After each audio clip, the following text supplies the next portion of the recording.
Hey everyone, welcome back to the channel. Today, we're diving into something that every married couple faces at some point: compromise. Whether it's choosing where to go for dinner, making big life decisions, or balancing individual dreams, compromise is essential for maintaining harmony in marriage. But how do you find middle ground when you and your spouse have different opinions, priorities, or preferences? In this video, we'll explore the power of compromise and how it can actually strengthen your relationship. Let's get started. 1. What compromise really means in marriage. Shift to a more thoughtful, engaging tone, looking directly at the camera. Let's start with a simple question. What does compromise actually mean in marriage? A lot of people think compromise means giving up something important just to avoid conflict, but that's not it. True compromise is about finding a balance, a way for both partners to feel heard, respected, and satisfied. Think of compromise like a team effort. You're both working toward a solution that benefits the relationship, even if it requires a little give and take from both sides.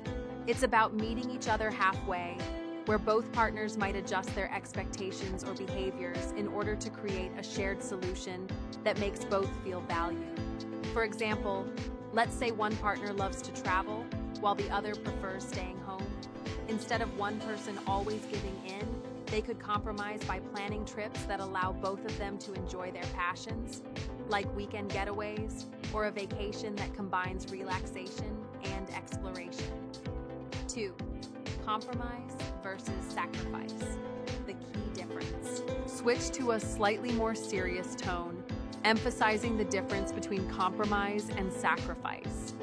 It's also important to distinguish between compromise and sacrifice. While they might seem similar, they're actually quite different.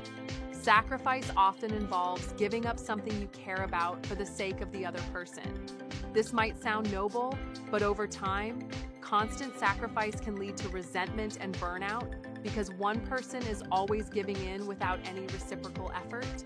Compromise, on the other hand, is about mutual exchange.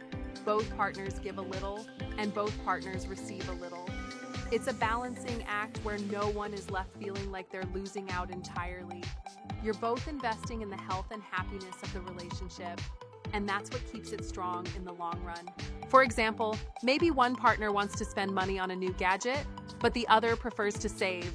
Through compromise, they might agree to save a portion of the money and allocate the rest for the purchase. It's a win-win where both feel heard and respected, rather than one feeling like they've sacrificed something important. 3. The power of active listening in finding common ground. Switch to a more conversational tone, using hand gestures to emphasize the idea of listening. Now here's the thing. Active listening is a huge part of finding a good compromise. A lot of conflicts happen because we're not actually hearing each other out. Instead, we're just thinking about our own point of view, waiting for our turn to speak, and defending our own position. But compromise requires us to listen to our partner's perspective, to understand why they feel the way they do, and to acknowledge their priorities. It's about empathy, putting yourself in their shoes. When you truly listen, you might discover that you have more common ground than you originally thought. For example, if you and your spouse are having trouble deciding whether to move for a new job, it's important to listen to their concerns, whether it's about the financial impact, career growth, or family dynamics.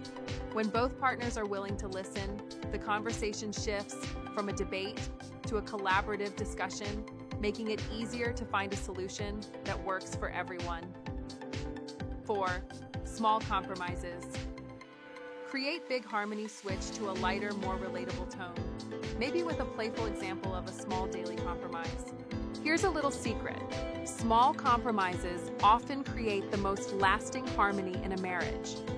While big life decisions require serious negotiation, it's those small, everyday compromises that build the emotional foundation of your relationship.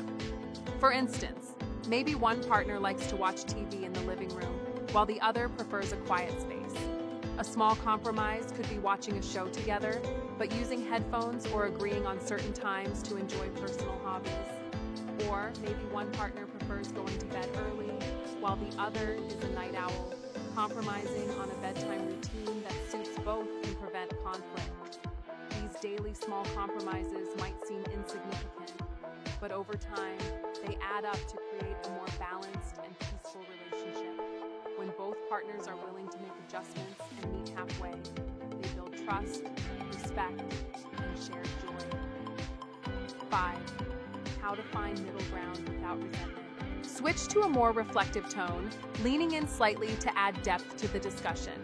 One of the challenges of compromise is making sure both partners are satisfied without any resentment building up. The key here is communication and clarity. When you're compromising, it's important to openly talk about what each person is giving up and what they're gaining. This helps set expectations and prevents feelings of unfairness later on. For example, if one partner has to give up something they really want, whether it's time, money, or a personal preference, it's important that they feel heard and that their needs are acknowledged. Similarly, the partner on the other side of the compromise should also make sure they appreciate the sacrifice being made. A great way to keep things balanced is by checking in with each other regularly. Ask, "How are we doing with this compromise?" This lets both partners feel like they have a voice in the process and that their satisfaction is just as important as the others. 6. Long-term harmony, compromise as a relationship skill. Switch to a more optimistic tone, smiling as you discuss the long-term benefits of compromise. Finally, remember that compromise is a skill that gets better with practice. The more you and your spouse work together to find solutions, the easier it becomes to navigate future challenges. In fact, the power of compromise actually helps strengthen your emotional bond over time. As you learn to respect each other's preferences and find creative ways to meet in the middle, you not only resolve immediate issues, but you also create a habit of cooperation and mutual respect. This leads to long-term harmony, where both partners know that they're in it together.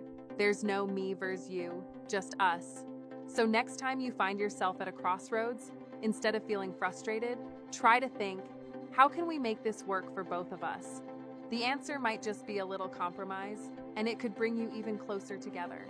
End with a warm smile and inviting tone, maybe leaning back slightly to give a personal touch. So, to sum it all up, compromise is the key to balance and harmony in marriage.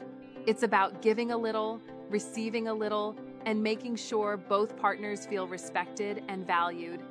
When you approach compromise with empathy, clear communication, and a shared goal of making your relationship stronger, you'll find that those moments of disagreement can turn into opportunities for growth. If you found this video helpful, don't forget to like, subscribe, and share it with anyone who might need these tips. And I'd love to hear your thoughts. What's the most important compromise you've made in your relationship? Drop a comment below and let's talk about it. Thanks for watching, and I'll see you in the next video.